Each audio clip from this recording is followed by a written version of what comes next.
Hello and welcome to Growing Facts. Today I'll be talking about my works a little bit, like I promised in my last video. Not all of it, but most of it, because a couple weeks ago I got this Begonia, tried to rescue it. Now I'll stand back here so you could see that these branches were on top of here. They're probably like this tall, all spindly, and this is all the leaves that are basically on it. Now, and this is all naked. Now, after I cut it and stuff like this, all these branches came out. It's really fascinating.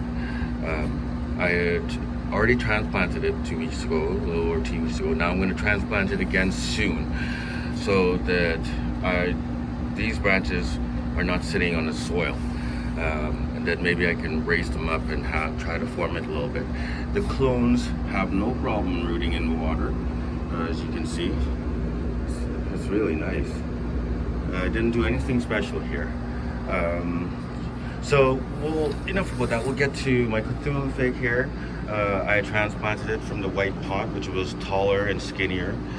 I had taken about 4 inches off the bottom, cleaned all the soil out, and had a good look at the roots and stuff like that, cleaned them out a bit. And I'll be trying to move it down a bit and taking more out at the bottom so that it can sit a little lower and maybe thicken up the roots and branches and stuff like that. This was a really good learning experience for me for the roots movement and stuff like that, because then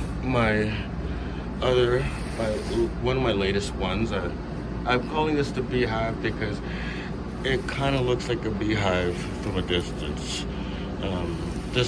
It was really cool.